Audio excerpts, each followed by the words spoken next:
Olá, gestores! Sejam muito bem-vindas e muito bem-vindos à parte 5 dessa sequência de videoaulas sobre o diagnóstico e análise situacional para a revisão do projeto político-pedagógico de escolas públicas.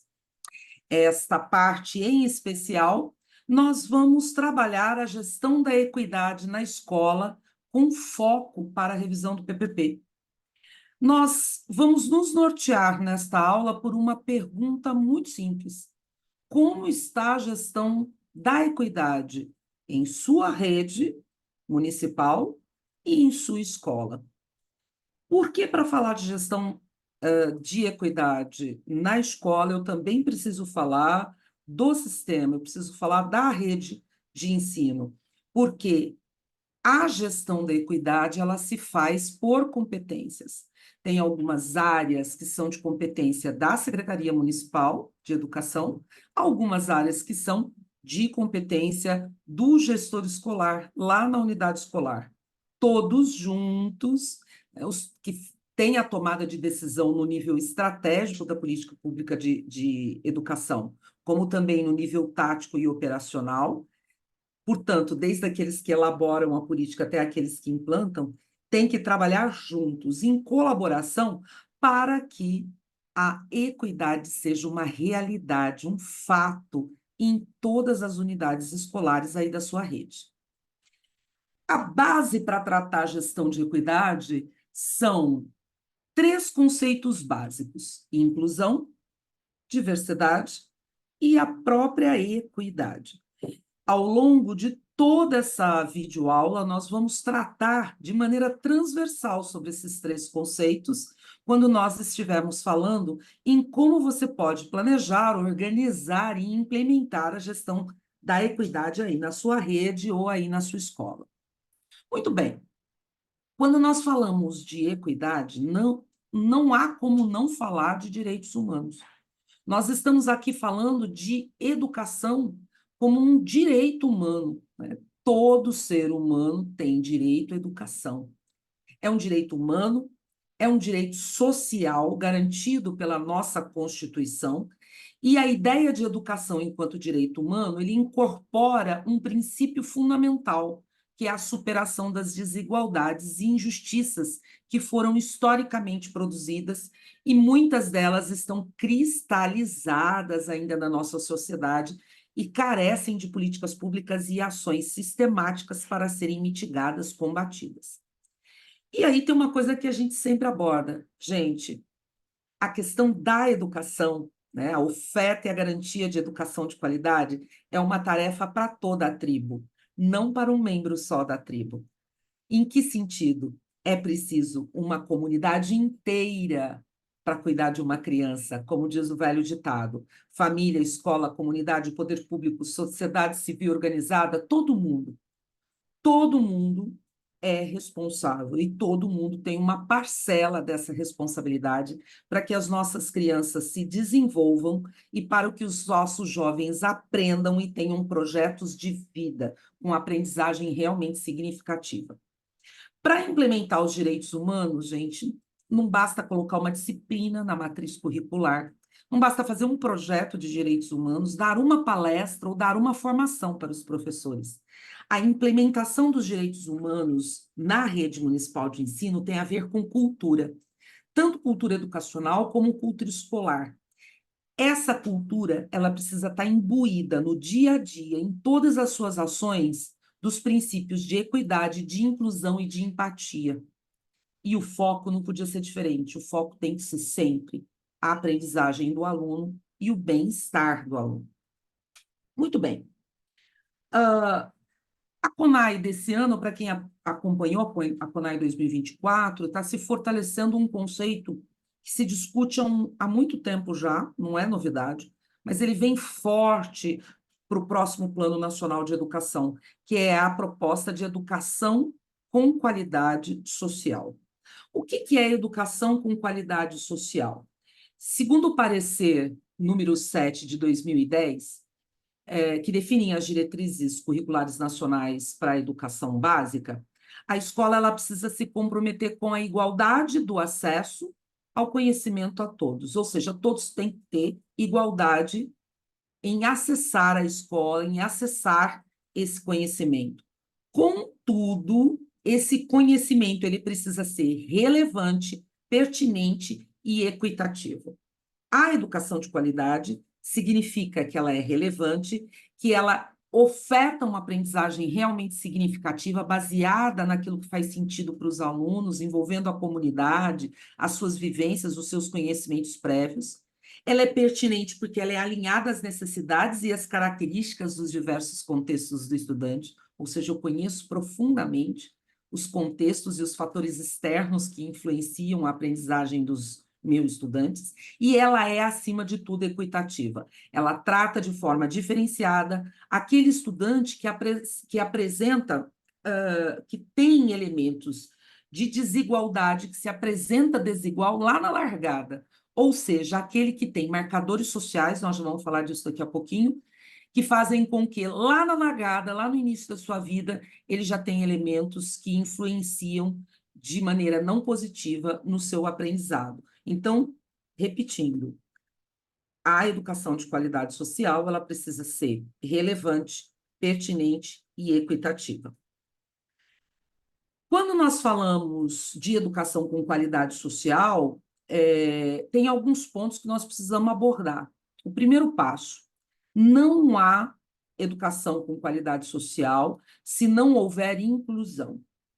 Todos devem ser incluídos. E devem ser incluídos preservando, vou usar aqui um marcador, preservando a sua diversidade, as suas características. Ao preservar as suas características, eu considero o contexto externo dos meus estudantes. Eu considero a sua realidade e aquilo que influencia no seu aprendizado. Com esse conhecimento em mãos, eu tenho condição de planejar ações equitativas, dando melhores e maiores condições para aquele que tem menos ou teve menos oportunidade. E é aqui que está o ponto-chave que nós vamos discutir hoje. Ainda falando de educação com qualidade social, gestores, o primeiro passo que nós precisamos discutir é que, quando nós ofertamos e garantimos uma educação com qualidade social, nós devemos assegurar o ingresso para todos, a permanência e o sucesso. Não basta colocar o aluno dentro da sala. Eu preciso garantir que ele permaneça e eu preciso garantir que ele tenha sucesso. Para que isso ocorra, é necessário ter uma ação sistemática de combate às desigualdades durante a jornada escolar do aluno, durante a trajetória escolar do aluno. Porque se nós não combatermos as desigualdades durante essa jornada escolar, o aluno com menos oportunidades e com marcadores sociais que fazem com que ele saia atrás na largada do sucesso escolar, ele acabe tendo maior chance de abandonar a escola ou de largar mesmo, né? Entrar para as taxas de evasão da sua rede escolar. A gente vai combater. Ao combater as desigualdades, eu combato a evasão e eu combato também a distorção idade-série. O que é isso? Não adianta só reter o aluno, se nós não compreendermos o como e o porquê o aluno não está aprendendo. A retenção não é garantia de aprendizado, só é garantia de que ele vai ficar atrasado na sua jornada escolar, aumentando ainda mais as desigualdades de aprendizado. E, para finalizar, para implementar uma educação com qualidade social, eu promovo a equidade, a inclusão e o reconhecimento das diferenças, de que existem pessoas diferentes que aprendem diferentes em contextos diferentes. Bom, mas afinal, gente, o que é fazer o que é fazer a gestão da equidade aí na sua rede municipal? O que é fazer gestão de equidade aí na sua escola? Fazer a gestão de algo significa planejar, e, ao planejar, eu preciso diagnosticar, levantar, estabelecer o marco situacional daquela determinada realidade, eu organizo, eu implemento, eu avalio e, ao avaliar, eu corrijo rotas, replanejo e reinicio a execução e a implementação.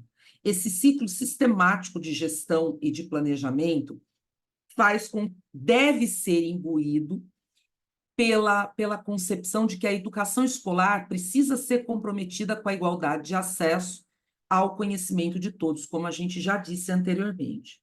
Mas, acima de tudo, é preciso garantir acesso aos grupos que têm uma certa desvantagem dentro da sociedade.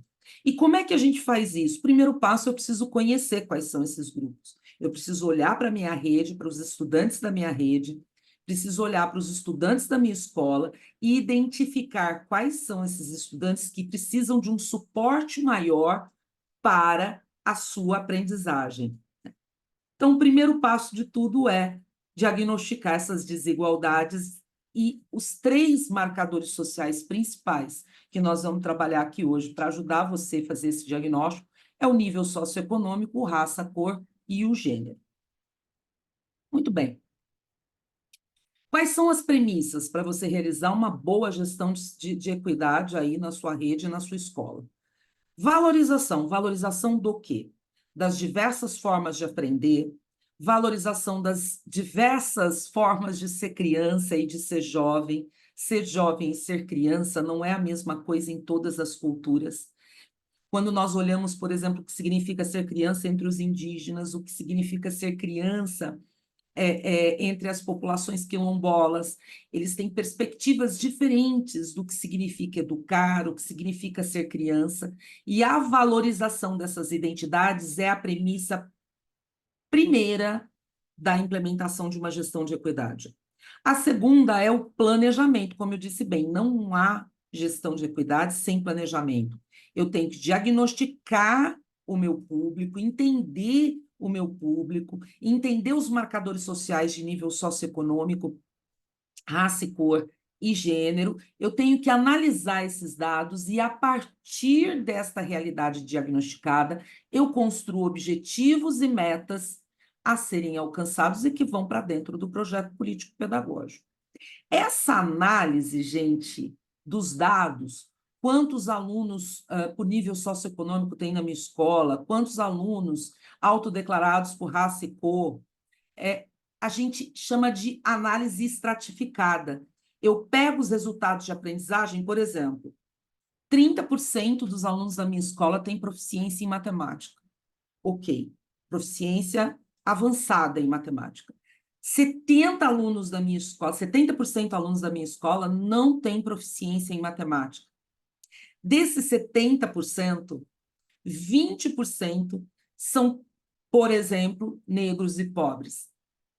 Esses 20%, todos os que estão com a aprendizagem inadequada, precisam de uma ação de recomposição das aprendizagens. Mas esses 20% que são atravessados por tanto marcadores sociais de nível socioeconômico como de raça e cor, precisam de ações ainda mais efetivas para que possam enfrentar os fatores externos, externos e internos, né, que interferem na sua aprendizagem. Terceiro, a pactuação. Lembra que eu falei? Educação é responsabilidade de todos, precisa de toda uma tribo para educar uma criança. Então, é preciso, para fazer a gestão da equidade, pactuar com o conselho escolar, pactuar com a comunidade local, com a secretaria, para construir juntos diretrizes. E, por fim, transparência. Os critérios de equidade precisam estar muito transparentes para a comunidade. A comunidade tem que saber por que alguns alunos estão recebendo mais apoio, por que alguns alunos estão recebendo mais investimento para melhorar as suas aprendizagens. Isso tudo tem que ser muito dialogado com os pais, com a comunidade, de maneira transparente, para que todos entendam que isso significa que toda a comunidade local e toda a comunidade escolar estão juntas, reunidas, para dar melhores condições de aprendizado para aquele que teve menores oportunidades no ponto de largada nas suas vidas. Um dos fatores, gente, que precisa considerar de maneira bastante forte quando vai tratar de equidade na escola é considerar os fatores externos que influenciam na aprendizagem dos alunos.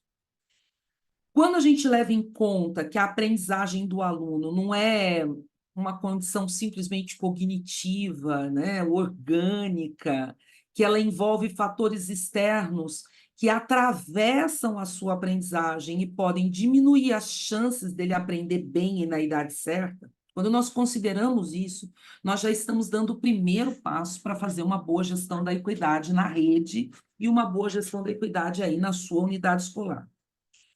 Raça e cor. É preciso identificar as desigualdades, gente, que foram historicamente produzidas ligadas ao racismo que penetrou todas as estruturas da nossa sociedade. É necessário corrigir essas desigualdades históricas, e a gente vai falar da legislação que está ligada a essa correção. A situação socioeconômica, o aluno que chega na escola, ele não se alimentou direito, ele teve que trabalhar para ajudar os pais, e aí não teve tempo, por exemplo, de estudar. Isso interfere. Questões de gênero, por exemplo, nós sabemos que meninos negros e pobres, eles têm maior chance de abandono escolar. Eles podem sair, tem a chance é maior deles não terminarem lá a educação básica.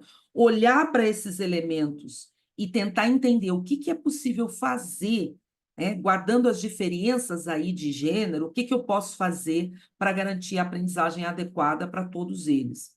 Deficiências, os estudantes com qualquer tipo de deficiência, eles têm que ter as suas necessidades plenamente atendidas, com espaços adequados, materiais didáticos adequados e metodologias adequadas.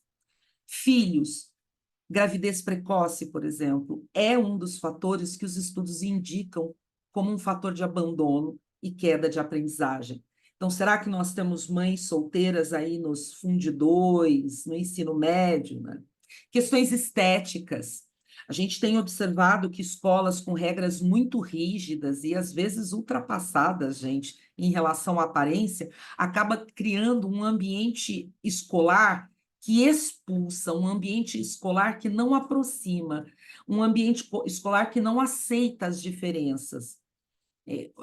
Tem um caso que a gente conta sempre, por exemplo, da questão do cabelo. Seu cabelo é feio, seu cabelo é ruim, seu cabelo é difícil de pentear, né? Olhar para tudo isso, as questões relacionadas, por exemplo, ao peso, à forma física, precisa ficar de olho nisso tudo, professor e gestor, para que o ambiente escolar não se torne um ambiente árido, que vai afetar vai afetar o psicológico, vai afetar a aprendizagem desse aluno e, acima de tudo, vai afetar o seu bem-estar. Biblioteca na escola, biblioteca, sala de leitura. Isso é principalmente para os alunos mais pobres e que não têm livros em casa ou que têm pais que são analfabetos ou semi-analfabetos. Ter a existência na escola impacta positivamente na aprendizagem desse aluno. Gestão escolar. Gente, 20%, os estudos internacionais dizem que 20% do sucesso do aluno está diretamente relacionado à competência a competência geral da gestão escolar na escola. Então, esse gestor escolar, ele precisa primeiro se autodesenvolver profissionalmente para investir, por exemplo, no conhecimento das fases de desenvolvimento dos nossos alunos, sobre as questões de equidade, as questões de aprendizagem, para que ele possa planejar melhor ações de intervenção. Fatores geográficos e comunitários. Por exemplo, o trajeto, bairros muito violentos, a dificuldade de trajeto até a escola, o tempo que a criança leva para chegar até a escola. E, por último, aí, eu gostaria de citar a formação dos profissionais de educação.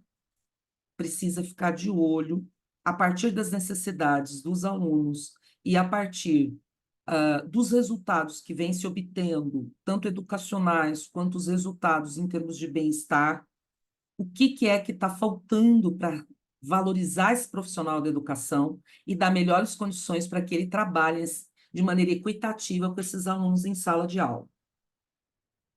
Eu falei muito de marcador social até agora, né? Vamos então saber o que é, afinal, esse tal de marcador social. O marcador social é um conjunto de características que compõem cada indivíduo. Pode envolver gênero, religião, cor, etnia, nível socioeconômico, tá? Se você não conhece bem esse marcador social, não conhece, não analisa muito bem os marcadores sociais dos seus alunos, o que pode acontecer? A gente pode, por desconhecimento desses marcadores sociais, acabar reproduzindo desigualdades, reproduzindo estereótipos, reproduzindo preconceitos na escola. Dá uma sondada no ambiente escolar, gestores, desde o 0 a 3 até o Fundo 2, o ensino médio. Como é que é o relacionamento entre professores e alunos? Como é o relacionamento entre os alunos e entre funcionários e alunos? Esses relacionamentos, eles reforçam estereótipos e preconceitos? É preciso aplicar escuta para entender se isso está acontecendo e planejar intervenções. Para realizar políticas públicas equitativas, os gestores precisam entender as especificidades de cada grupo dentro da sua escola. Significa conhecer profundamente os nossos alunos, porque, gente, é um fato, e as pesquisas já demonstraram isso. Grupos que são atravessados por algum marcador social, eles tendem a se localizar em uma situação desigual de aprendizagem. Isso é um fato. E aí, gente, vai crescendo. Olha, vou dar um exemplo para você de um grupo que é atravessado por 3 marcadores sociais. Marcador social de gênero, um menino, certo? Vamos trabalhar com um menino. Marcador social de raça, negro. Marcador social por nível socioeconômico, ele está lá no nível socioeconômico 1, que é o muito baixo, né? Classificado como muito baixo pelo MEC. Esse é um menino, negro e muito pobre. Este menino, ele está numa situação desigual de aprendizagem, porque ele é atravessado por 3 marcadores. Vamos dar um outro exemplo. Uma menina que é obrigada a cuidar dos irmãos mais novos. Por quê? Porque também está num marcador social de baixo nível socioeconômico, ela não tem tempo para fazer a tarefa e ela é negra, tá? Ou ela é indígena. Essa menina, ela também vai ter probabilidade maior de ter uma situação desigual de aprendizagem. Então, precisa cruzar. Não adianta ver só raça, cor, só gênero e só nível socioeconômico. Nós precisamos cruzar e entender quais são os alunos que precisam de mais ajuda. Eu vou dar um exemplo do marcador social de aprendizagem aqui, de marcadores sociais aplicados à aprendizagem. Esses são dados de 2019, gente, mas os dados de 2021 não mudaram, tá? Na verdade, pioraram, né? E é bem provável que os de 2023, que vão sair agora, em breve, também não tenham mudado e talvez até tenham piorado. Deem uma olhada aqui. Baixo NSE significa baixo nível socioeconômico. E aqui, pretos, de acordo com o IBGE, classificação do IBGE, raça, cor, e brancos. Aqui, língua portuguesa, aqui, matemática. Eu pergunto para vocês, gente, quem aprende menos língua portuguesa? Quem tem baixo nível socioeconômico ou quem tem alto? Obviamente, quem tem baixo, né? Que está aqui com 28% de aprendizado só adequado nos anos finais da educação, nos anos finais do ensino fundamental. Aqui, ó, matemática é o caso grave. Eu costumo brincar, e brincar não porque não é brincadeira, né? Falar sério, que é a tragédia nacional a matemática brasileira. 13% dos alunos pobres aprendem matemática, 12% dos alunos pretos aprendem matemática. Então, olha aqui, apenas 13% dos alunos com nível socioeconômico baixo e 12% dos negros têm aprendizado adequado em matemática do Brasil. É preciso, contra o quê? 26% de brancos, 46% de brancos. 55% de alto nível socioeconômico, 37% de alto nível socioeconômico. O que também não é bom, né? Mas é bem mais alto do que 13%. Então, é preciso priorizar quem está perdendo a aprendizagem de maneira muito mais rápida e de maneira muito mais intensa. O que é fazer a gestão da equidade lá na prática, gente? Vamos começar falando de uma maneira geral. O que significa, na prática, fazer a gestão da equidade? O primeiro passo é que, ao implementar uma gestão educacional e gestão dos resultados educacionais para uma gestão da equidade, eu tenho que partir da premissa que o combate às desigualdades e a toda forma de exclusão vai ser um princípio em todas as minhas ações.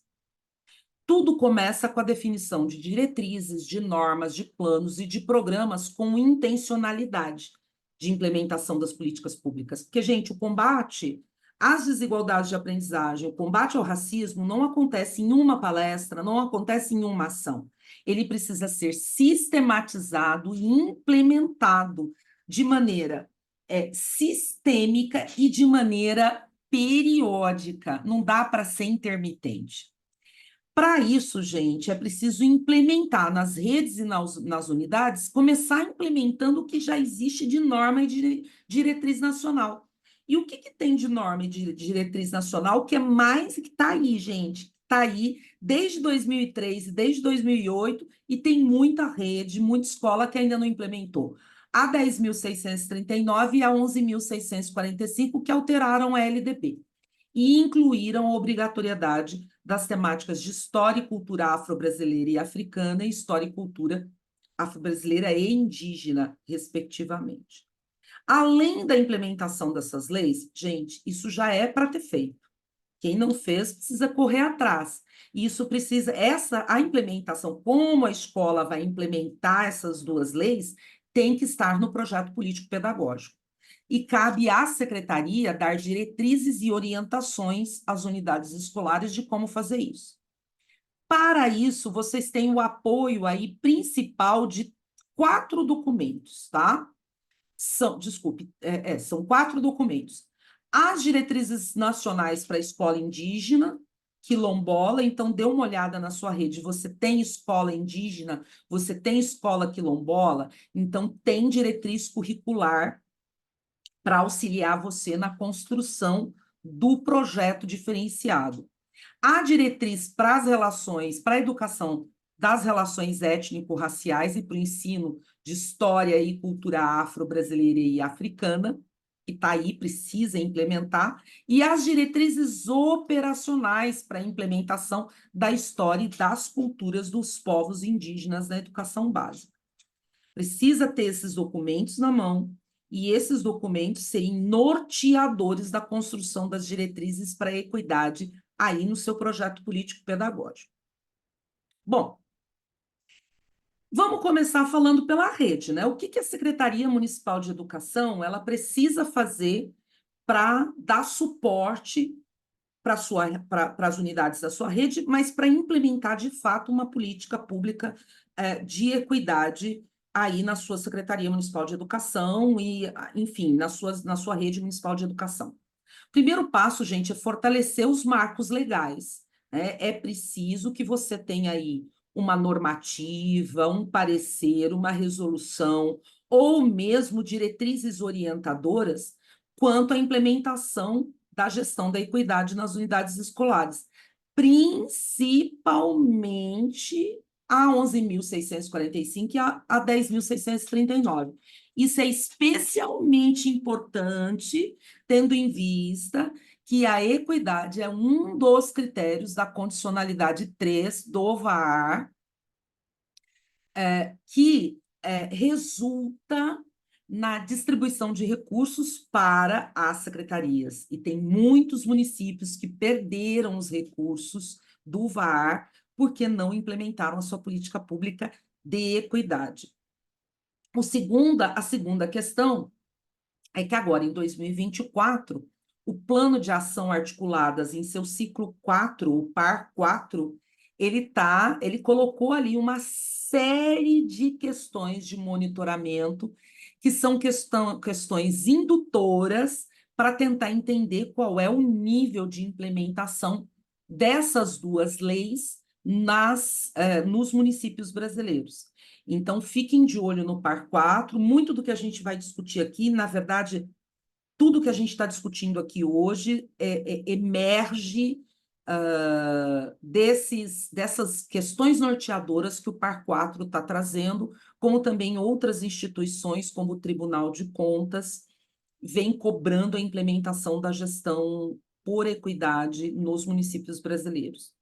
Segundo passo, cabe à secretaria implementar formação sistemática para gestores escolares, técnicos que preenchem o censo escolar, professores, profissionais da educação de uma maneira geral. Todos têm que ter formação. E não é uma palestra, vou repetir isso. Precisa ter formação com cursos de longa duração, acima de 30 horas, precisa ter curso de curta duração, a palestra também, mas tem que ter roda de conversa, seminário, oficina, enfim. É preciso ter um mapa formativo com o tema de equidade, porque é muita coisa que precisa ser discutida. A secretaria tem que garantir material didático e paradidático, livro infantil e infanto-juvenil, com a temática da equidade, dentro dos 3 marcadores sociais, mas principalmente dentro do marcador social de raça-cor, que diz respeito à implementação da 10.639 e da 11.645. Precisa também comprar os materiais utilizados na educação infantil, brinquedos adequados, brinquedos que respeitem essa diversidade. Próximo ponto. Tem que revisar o currículo, gestores, aí das secretarias municipais de educação. Se você tem currículo municipal, tem que olhar se o currículo está abordando a legislação, se está abordando a 10.639 e 11.645. E orientar a revisão dos projetos políticos pedagógicos, com base nisso. Se não está alinhado o teu currículo, tanto a BNCC quanto a legislação de equidade, tem que olhar para isso e tem que fazer a revisão do currículo. Um próximo ponto que é muito importante é a aplicação dos recursos da secretaria precisa respeitar o critério de equidade. Por exemplo, as escolas que estão inseridas que têm um número maior de alunos que são atravessados por marcadores sociais de nível socioeconômico, precisam ter mais apoio e mais recursos, como, por exemplo, a implementação da escola de tempo integral, a escola com jornada ampliada de tempo integral, precisa ser onde? Naquelas escolas que atendem um público que precisa mais. Não dá para você implantar naquele lugar onde os resultados escolares já são altos, já são com altas expectativas e altos resultados, e que a população é de médio nível socioeconômico ou alto nível socioeconômico. Você está aplicando mais dinheiro público, portanto, esse mais dinheiro público precisa ir para corrigir desigualdades. Então, na hora de escolher qual vai ser a sua unidade escolar que vai ter jornada ampliada, respeitar os critérios de equidade. Participar dos colegiados de diversidade étnico-racial. Tem aí comissão de políticas afirmativas, tem comissões interreligiosas, por exemplo, tem lá Guarujá, que tem a Comissão Intersetorial Interreligiosa pela Paz. A Secretaria da Educação participa periodicamente dessas comissões.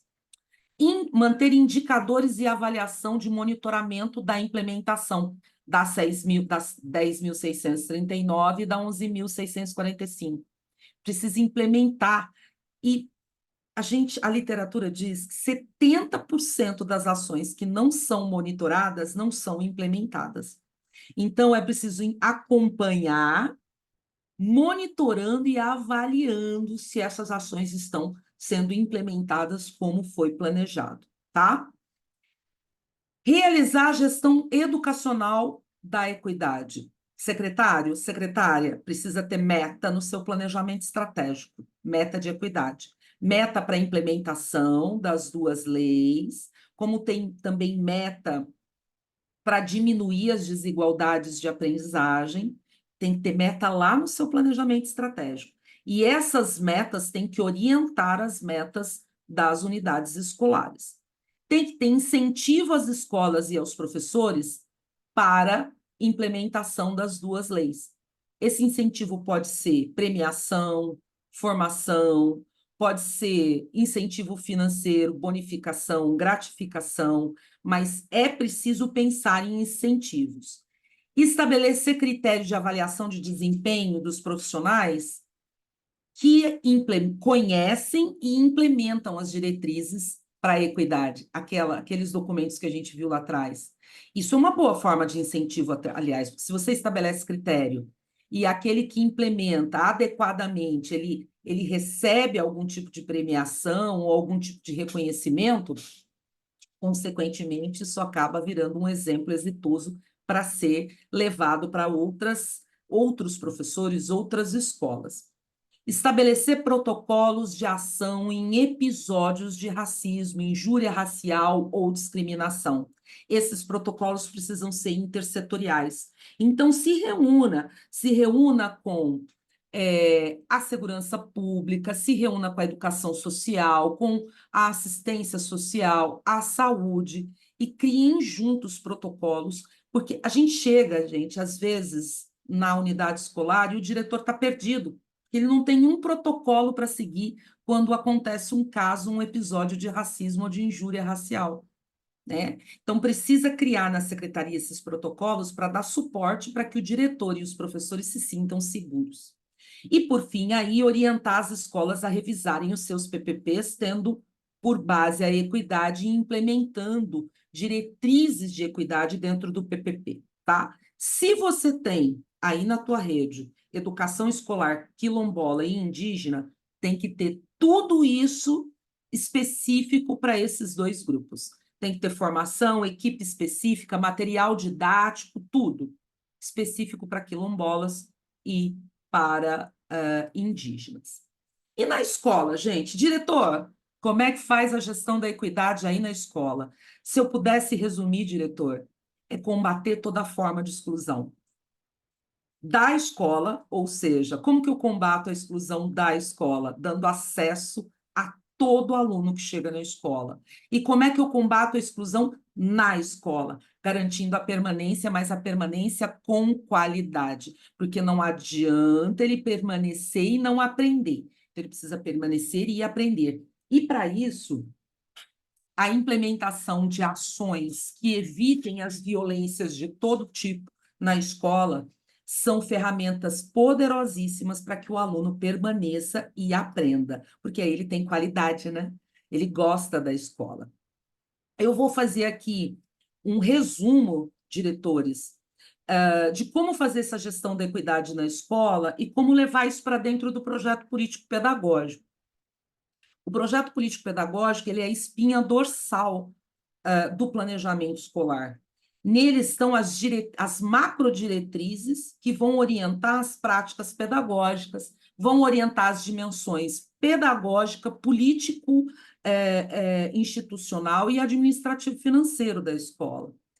Então, lá dentro das diretrizes pedagógicas no PPP, ou dentro de como o PPP, a estrutura do PPP pode mudar de uma escola para outra, em alguns são orientações pedagógicas, outras diretrizes, enfim, é preciso que você tenha claro, estabelecido com muita clareza e objetividade, quais são as diretrizes de implementação para 10.639 e para 11.645, certo?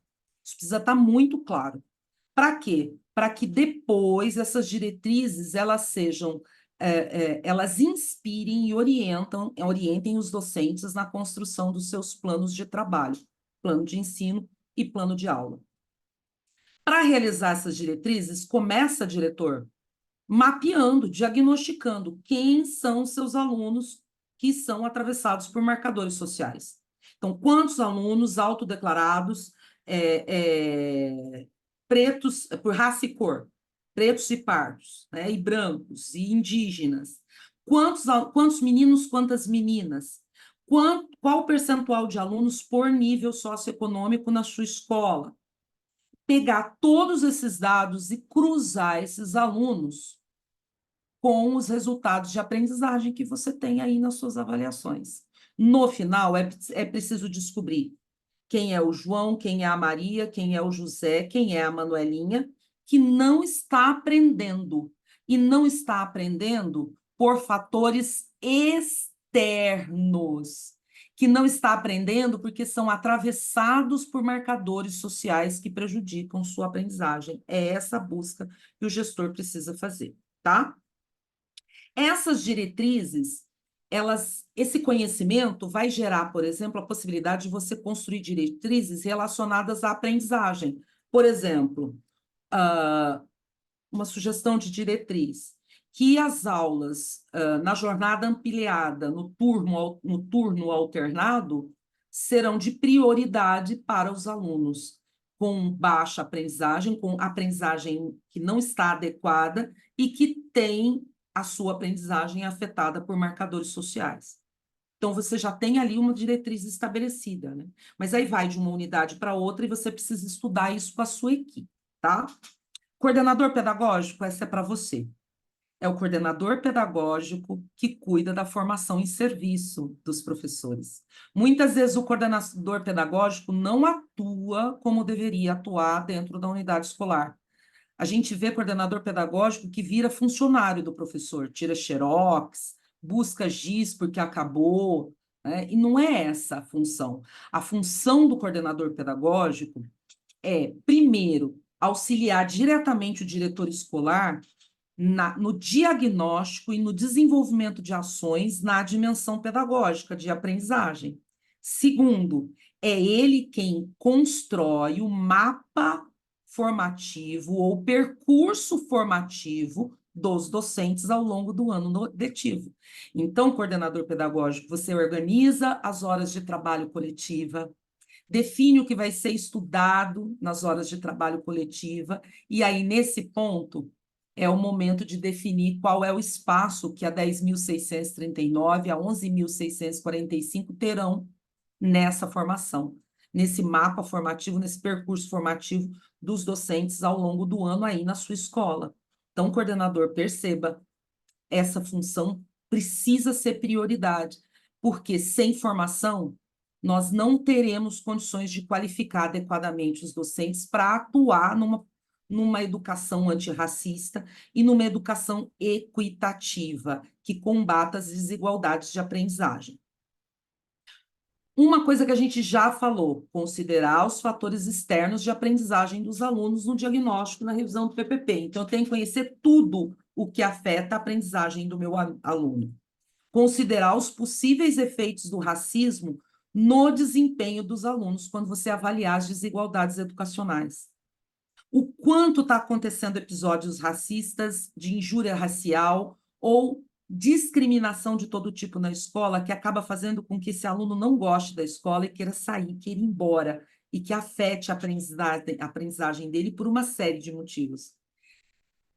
Olha para isso, faça a escuta, identifique os casos e inicie um processo de intervenção para a resolução do problema. A formação dos profissionais de educação, e aqui eu incluo gestores, gente. Uma das perguntas que o MEC faz no Plano de Ação Articuladas é qual o nível de conhecimento dos gestores escolares e dos professores quanto a 10.639 e a 11.645.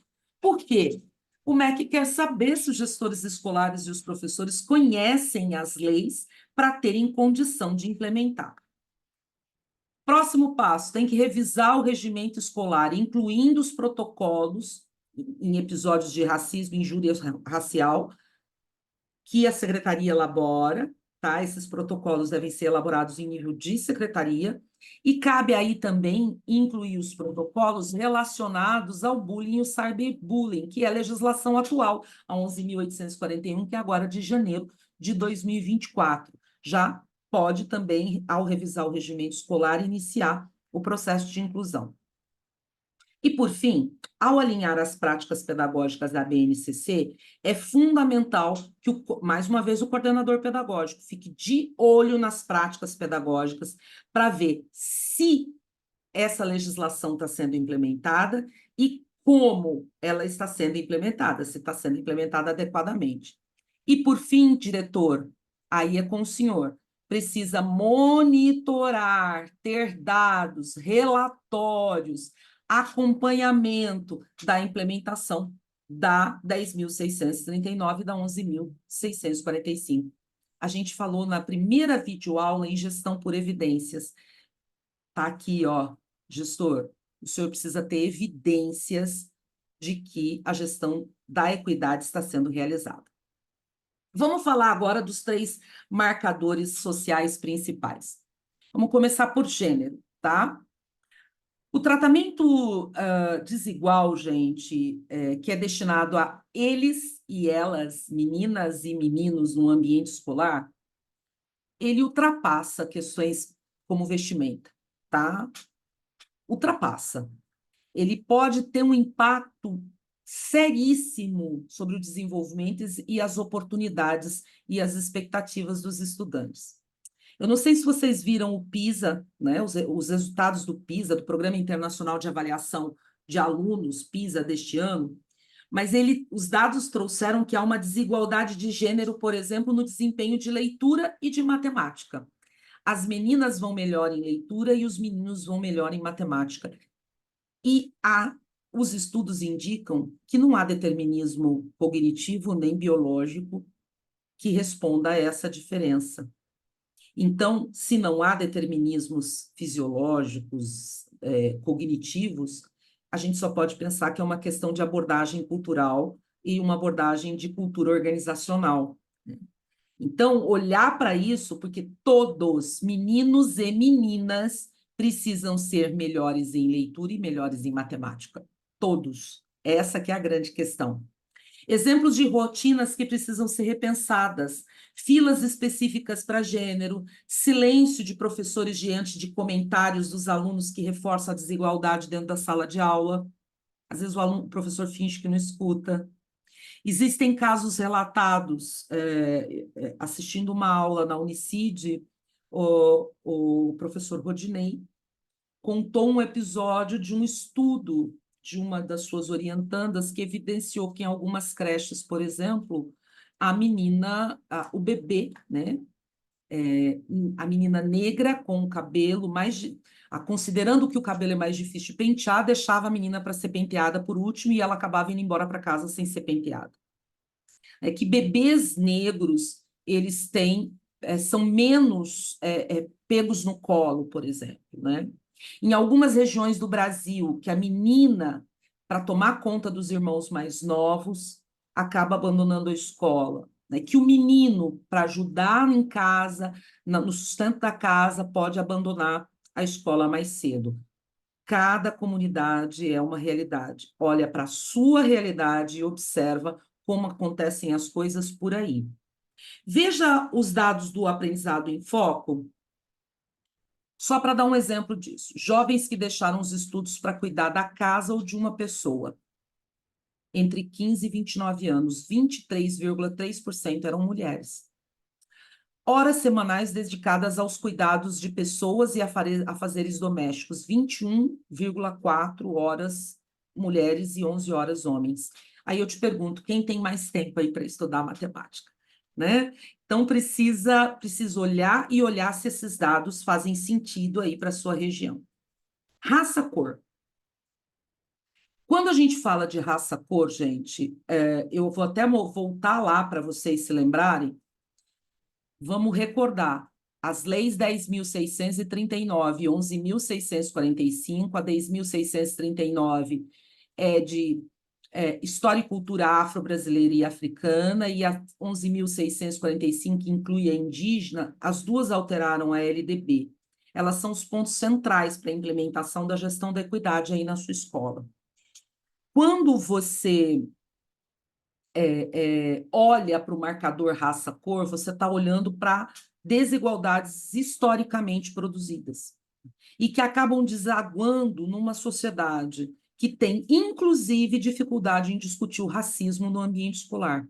É preciso combater, o racismo precisa ser discutido, trazido à tona para que a gente gere paz social, para que a gente estabeleça uma cultura de paz em que, de fato, essas injustiças sejam corrigidas, né? Raça e cor é um critério, uma metodologia do IBGE, na qual a regra é que a pessoa declara como ela se vê, então ela se autodeclara. Então, na sua ficha de matrícula, gente, tem lá o autodeclarado, raça e cor, e são 5 as opções: branca, preta, parda, indígena ou amarela. Ela vai se autodeclarar. A prova SAEB de proficiência usa o mesmo critério. Então, você aí na sua escola, diretor, pode também usar o mesmo critério na sua ficha de matrícula. Pode não, deve usar o mesmo critério na sua ficha de matrícula. Pegar esses dados do censo escolar e do SAEB e estratificar, separar qual o percentual de brancos, pretos, pardos, indígenas e amarelos na minha escola. Separar, porque as médias, gente, as médias, elas escondem as diferenças. Então, é preciso olhar para cada um desses grupos e ver como cada um desses grupos estão aprendendo, tá? Por isso, eu vou frisar que um documento importante é a ficha de matrícula.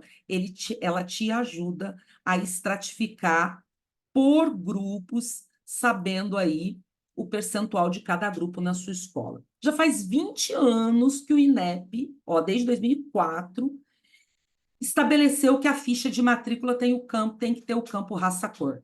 E aí eu pergunto, aí na sua unidade, a sua ficha de matrícula tem, né? O campo raça-cor, porque se não tem, precisa ter. Urgente, para ontem, tá? Alguns exemplos de desigualdade, gente, todo mundo sabe que ela existe, mas é bom dar o exemplo para ficar bem claro. 2022, analfabetismo. Entre a população branca com 15 anos, 3,4% de analfabetismo. Entre pretos e pardos, 7,4% no PNAD. Na educação básica, a população com 25 anos ou mais que concluíram até o ensino médio, entre brancos é mais de 60%.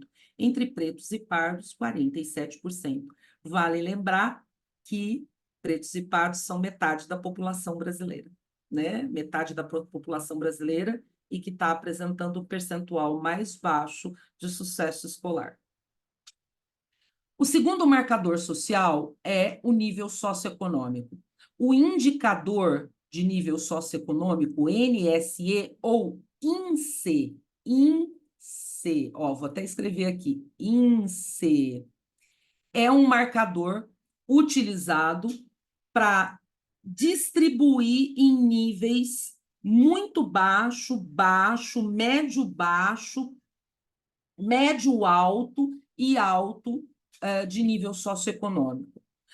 É importante você acessar o site, você acha o índice, você encontra o índice no boletim da escola, SAEB.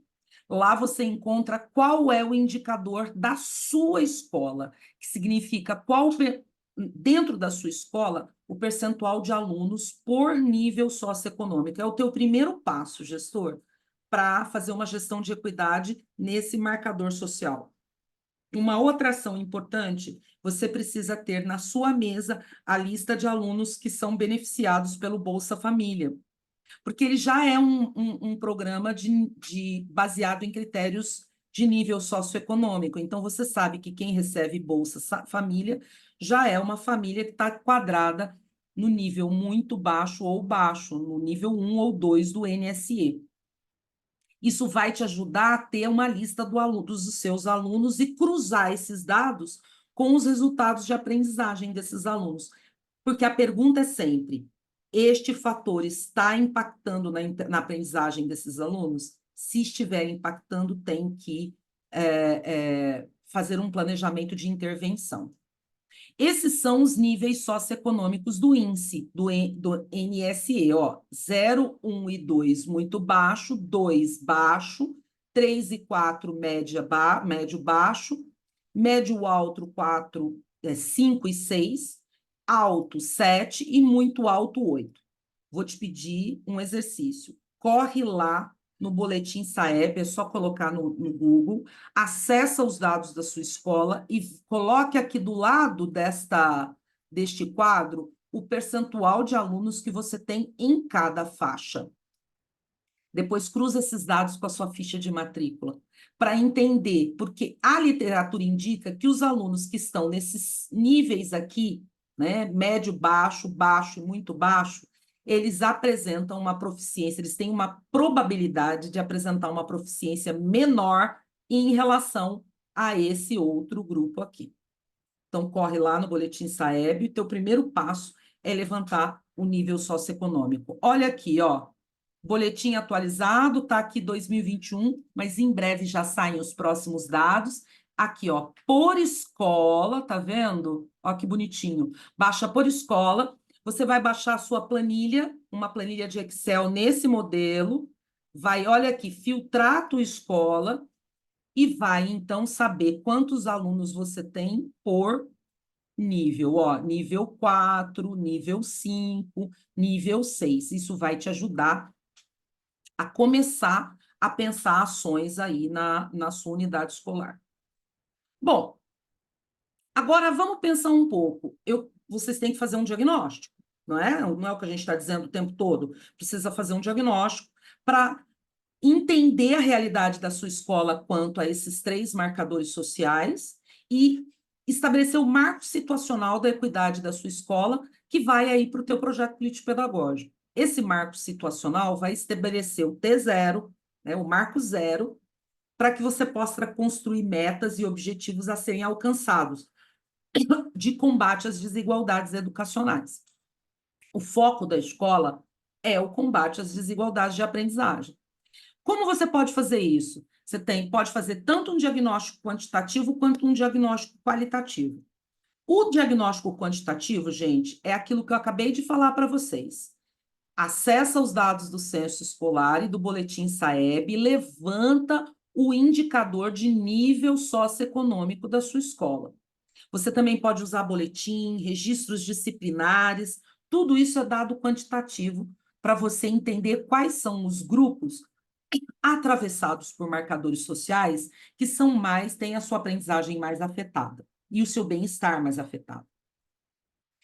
Lembra o que eu falei? Estratifique, né? Separe os percentuais de estudante por raça, cor e nível socioeconômico, para você entender a realidade da sua escola. Opa, deixa eu voltar aqui. Aí. Observe as diferenças significativas nos resultados educacionais por grupo. Separe por grupo e veja os resultados educacionais de cada grupo. Cruze os dados, nunca analise raça-cor sozinha, sem um diagnóstico de gênero e nível socioeconômico, tá? Por quê? Porque senão você vai ter uma visão, vai ter uma perspectiva enviesada. Você não pode pegar, olha, e pressupor, né?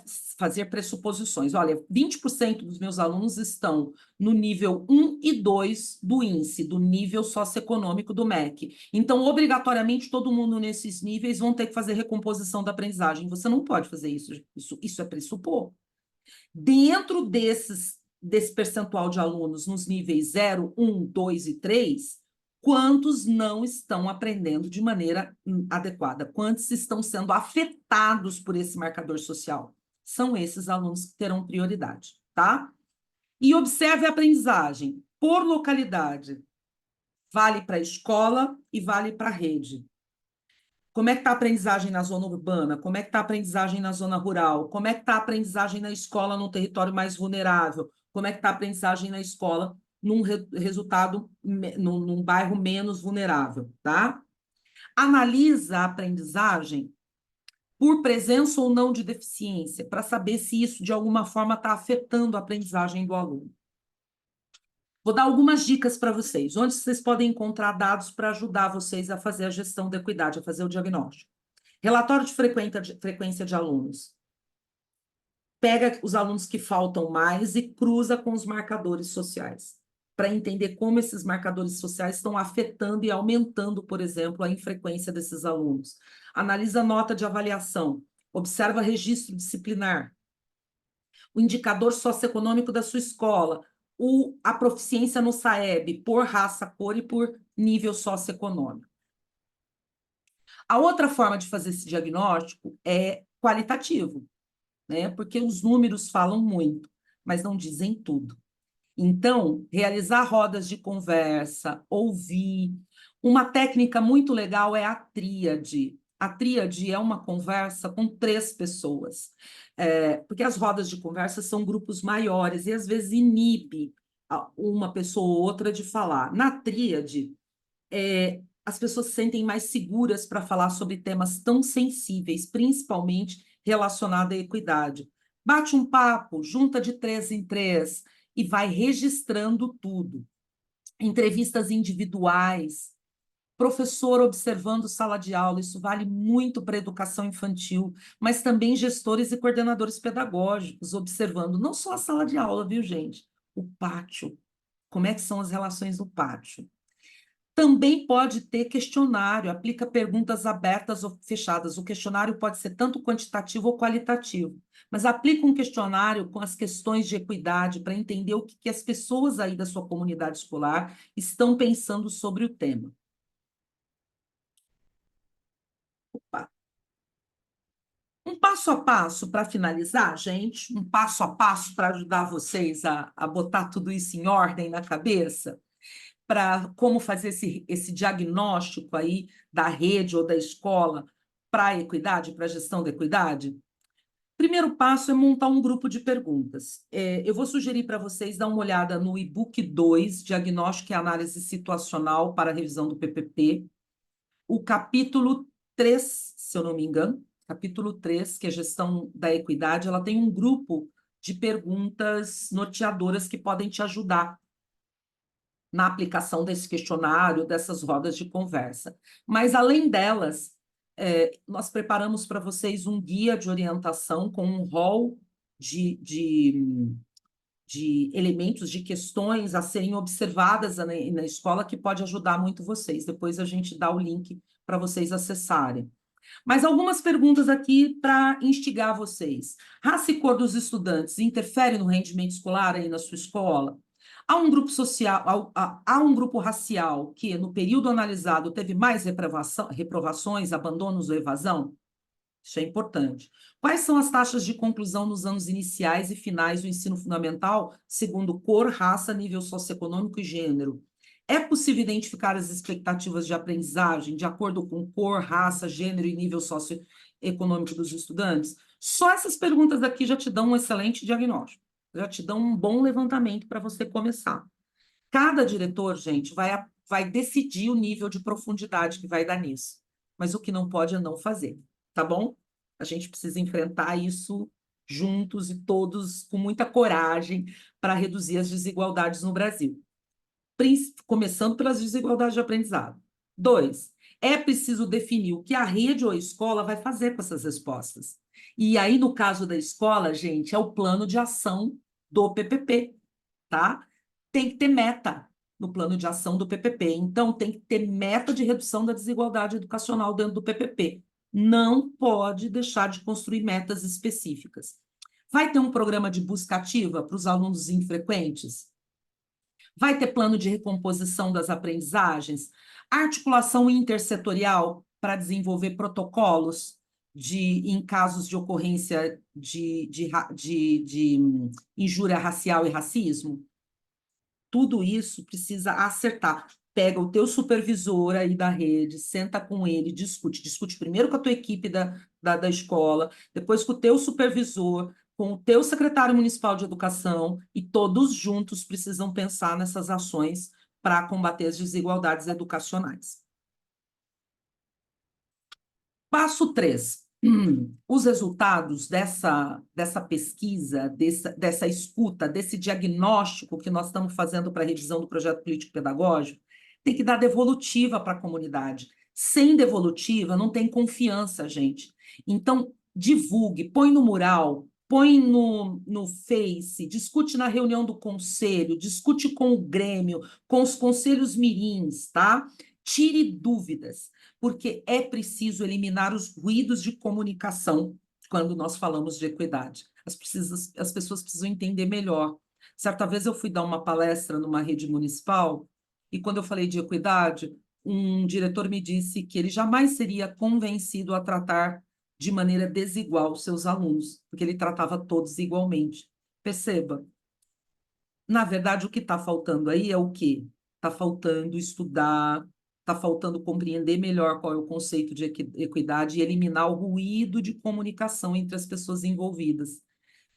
Equidade é tratar os diferentes para que eles tenham corrigidas as injustiças historicamente construídas lá no ponto de largada e tenham oportunidade de chegar igualmente no final, lá na conclusão da sua educação, na sua trajetória escolar, com sucesso, com aprendizagem na idade certa. A gente quer que todos tenham aprendizagem na idade certa com qualidade social.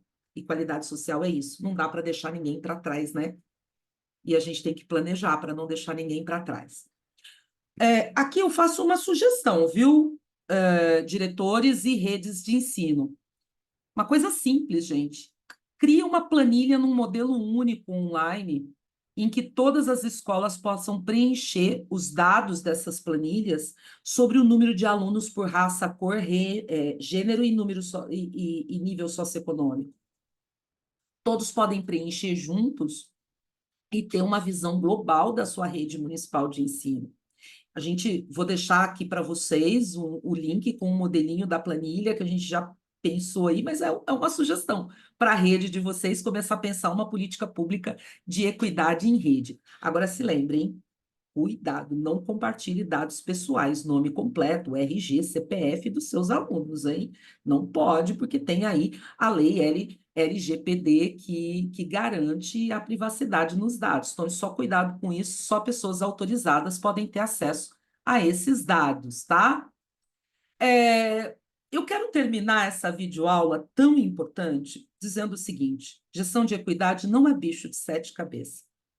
A gente só... É que nem coçar, a gente tem que começar. Né? Começa que dar continuidade não é tão difícil assim. Eu vou fazer uma sugestão. Compartilhe esse vídeo com os seus professores, com o conselho escolar, com a sua comunidade, debata o vídeo. E aí eu faço a sugestão, gente, de que vocês conheçam alguns dados. A Lei 14.113 de 2021, que é a nova lei do Fundeb, que coloca aí como condicionalidade para as redes municipais de ensino receberem o valor aluno ano resultado, que é o VAR. Para isso tem que ter política de equidade. As diretrizes nacionais para o ensino fundamental, né, que já traz aí que a educação tem que ser pertinente, tem que ser equitativa e significativa.